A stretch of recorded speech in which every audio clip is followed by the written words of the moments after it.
I've been seeing this study somewhere over here come across my feed from various fitness, science based influencers, what have you. And it's an old one, I think originally published in 1996, but a good one. I actually remember reviewing this one and citing it for something I was writing when I was back in school ages ago. But it stood out then and it's kind of held its place in my mind since then because it's pretty remarkable in its setup and its results. What we have in this study is four subject groups, two of which would receive 600 milligrams of testosterone enanthate weekly, and the other two that would receive a placebo administered in the same manner weekly. In each of those groups, or in each of those kind of subgroups, with the testosterone group, you had one group that was prescribed an exercise protocol, and the other group was instructed not to exercise. In the placebo group, you had the same thing. So one group that was prescribed the same exercise protocol, and one group that was told not to exercise. Now, just for context, testosterone enanthate is a pretty good approximation of natural testosterone. In TRT or HRT applications, you would normally see test enanthate used because it's like the closest thing that you'd get to natural test. And 600 milligrams, while it is certainly higher than what you would typically see for a therapeutic dose in TRT or HRT applications, it is not by any means anywhere close to what you would see for performance enhancement in the sports of bodybuilding or other athletic sports where people may be using these types of drugs. So to really simplify the results, basically what you have is of these four groups, we're going to compare the testosterone non-training group to the placebo training group. And what they saw in the results is that the testosterone non-training group built strength at a pace fairly similar to the placebo with training group. However, more remarkably, that same test, no training group built muscle about twice as fast as the group that received the placebo with training. Now, let that settle in for a second. Make sure you understand what I just said. The group that had the drugs with no training built muscle twice as fast as the group that had training with no drug assistance. It is important to understand that this is a fairly small study done quite a long time ago, but the principle of it, the fact that you may well stand to build strength at a similar pace and build muscle perhaps at a faster pace with no training than you do without the help and training, it begs the question, why not then take steroids? Why not then use performance-enhancing drugs in your pursuit of more muscle or more performance? Before we answer that question, just a quick background on myself. My name is Tyler Yasuda. I have competed in 9 natural bodybuilding shows. I won my pro card at the age of 19, like the day before I turned 20. I competed in powerlifting, at some point holding the California state total record. And I've spent the past 13 years now teaching people about nutrition, training, and self-management through my business, Titanium Fitness. Most relevant, though, to this conversation, there was a time in my life when I was about 16 that I was convinced, fully convinced that I was eventually going to use steroids and other performance-enhancing drugs. So when I was young, when I was in high school, I was really, really small. I was about this height, so 5'11", but I only weighed about 130 pounds. And I was tiny and I was weak. I didn't like it. I discovered the gym, and as I kind of went down that path, I also discovered bodybuilding, and I fell in love with it. Head over heels, fully in love with bodybuilding. I'm talking, I was training 3 hours a day, every day. I was eating enough for like 4 people. I loved everything about it. In the next year and a half or so, I blew up from 130 to 211 pounds. I'm not saying that was a good idea, by the way, but that is what happened. And at some point along the way, all of these bodybuilders and these lifters that I idolized, a lot of the guys that you see in like the classic kind of old school bodybuilding motivation stuff, I realized at some point that they were all on pretty large doses of many different performance enhancing drugs. And at first, it was disappointing. For one, I was pretty naive to have thought that they could have done that without. But, I was a kid. And it was pretty disappointing to discover. It kind of felt like in some way I had been deceived or lied to. But after enough time had passed, I kind of just came to terms with it. Like, this is just a part of the sport that I love. And I understood that if I intended to pursue that sort of path in that sport, that would mean that at some point I would have to take that leap. I would have to start using the same sort of drugs and the same sort of dosages to really climb that ladder and be competitive in that way that I really hope to be. So maybe you watching this are in a similar position. It might not be that you want to be on the Olympia stage one day. I think nowadays it's more likely that you see your favorite fitness influencers who have blown up and built these incredible physiques and amassed gigantic followings online, and thus then funded, glamorous lifestyle with their Lamborghini and their penthouse apartment and so on.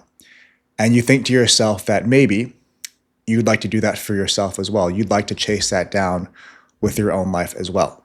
And just like me, you at some point learned, or at the very least suspect, that some of those guys and girls are doing so with the assistance of drugs. Before you make your choice, let's walk through this together. Let's go through the pros and cons together. So the pros are pretty simple. I'm sure you've thought about these plenty. One, very obviously, you will progress faster than you could have without the drugs. And at some level, if you decided that you wanted to compete in certain sports, it's kind of a prerequisite. If you're going to compete in unregulated bodybuilding or strength sport, you will then have to use these drugs if that's really what you want to do with your career. You might think that this will also allow you to do more of the thing that you love. You really enjoy training. Perhaps some of the drugs would help you recover faster and thus then train more. Could be the case. And then the third is kind of coming back to that idea of the life that you want to build, right? You think maybe having that help, having that extra edge might give you a chance at building a career around the thing that you love, building a career around fitness. That third one we'll circle back to because it's going to be relevant when we talk about cons as well. The negatives, the health outcomes especially, all of them that you've heard of, all of them that you've probably slightly worried about as you think about this, they do exist. Whether that's, little things like acne or big things like risk for heart failure, they do exist. I know that some people will make the counter argument, show me the bodies kind of thing. Like, if all of these people are dying from steroid use, why don't you see any stats or any death reports that call out steroids as the cause of death? Well, at least in the States, and I think in most Western countries, when you do list a cause of death, it's not going to be something like drug use. Even if you overdosed, it wouldn't be something like drug use. What they would normally list down is something like heart failure, renal failure, etc. So all of the cases where steroids may be implicated, they would never be listed as the cause of death. But if you follow bodybuilding especially, or strength sport very closely, you will see in the past decade, 2 decades, 3 decades, there are too many people who have this meteoric rise through their 20s and don't live to see 35 or 40. Related to these health risks is the fact that most often, if you're using drugs like this, you are doing so illicitly, and that does mean that you are purchasing unregulated drugs. You don't really have a good way to know where they're coming from or how they're being manufactured. If you do get a bad batch that then causes some sort of crazy side effect, you also don't have much recourse because you can't call out a company who is manufacturing something that you are purchasing illegally. Which is kind of the next important point, the legality of it all. In many countries, the United States included, to do this, you would be consistently breaking the law every time you purchased and used these drugs.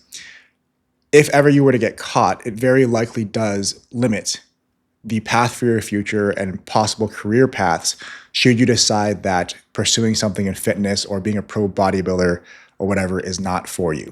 The last pro that we talked about, giving yourself the opportunity to build a career in fitness, I don't know if that is exclusive to you using drugs. Fully honestly, and I know me saying this sounds a bit ridiculous, but fully honestly, the chances of anybody building a career in something so niche are extremely slim. And part of that is because it doesn't just rely on things like how good your physique is or how impressive your achievements are. A lot of it does require things like that and hard work and commitment, but a big chunk of it comes down to things like luck, virality, timing, opportunity, which you do not control. My point in this is mainly that the opportunity may exist whether or not you take the drugs. So I don't really think you're going to sign that as either a pro or a con in this case. Because again, you might make it with, you might make it without. Nobody really knows. The last downside, and the one that to me seems the most important, is this idea of beating the game. I don't know if you remember or if you have, depending on how young you are, even played games like this, but I think back to games like Pokemon, like Zelda. And I remember going on these adventures, grinding to build up my character, to make them stronger, discovering new parts of the world, solving puzzles, exploring dungeons, developing new abilities, fighting bosses, losing a bunch of times, and eventually beating them.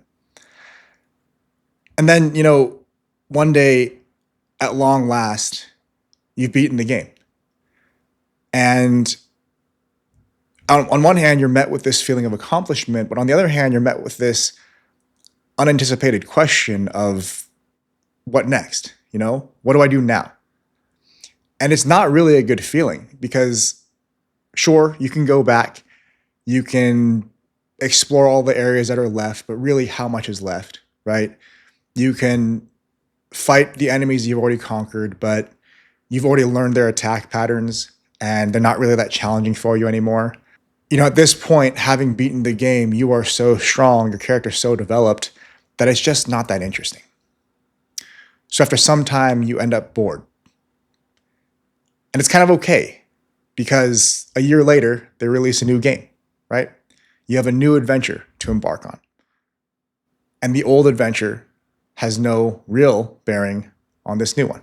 The important difference, though, between said video games and your real life are that whatever costs you incur in time investment, in your health, in your possible career paths, all of these costs continue to exist as you start a new chapter of life.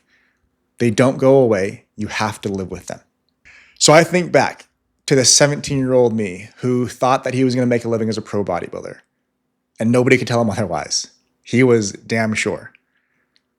And I think, had I taken the plunge back then and hopped on gear and all the other stuff that I would have needed to really pursue that, my life would have been very different. Considering how happy and fulfilled I am today, it's hard. There's some bias there, right? But it's hard because I cannot really imagine a different life path that would have gotten me here. And as such, I fear that any other path I went down would have been one that was less happy and less fulfilled. Another thing to think about is if you love training and you love bodybuilding or pursuing your sport, whatever you're doing, if you love it so much, do you really then want to speed run it? Do you really want to progress as fast as you can if it might mean that you don't get to spend as much time doing it well into your old age? Because that's really the difference, right? If you do have this meteoric rise, it may very likely comes at the cost of longevity. And if you enjoy the thing that you're doing so much, I know it may be hard to imagine if you're a teenager watching this, but you will eventually care about the rest of your life. And you should. And again, the choices you make today, as unfair as it may seem, they will matter when you're 30, when you're 40, when you're 50, and beyond. If you're watching this on the verge of making this choice, on the verge of hopping on the sauce, surely you've already evaluated and fantasized about all the possible positives that come with that choice. But if you can do me this favor, because I really wish that more people had the chance, and I am so grateful that somebody else stepped in to stop me and forced me to pause and think through this when I was young. If you can do me this favor, just promise me that you will, in earnest, attempt to learn as much as you can about the possible negatives. Really learn about them, every single one of them, so that you can weigh the negatives against the positives accurately and honestly before you make a choice that will change your life. Thanks for watching, guys. I'll see you next time. Be well.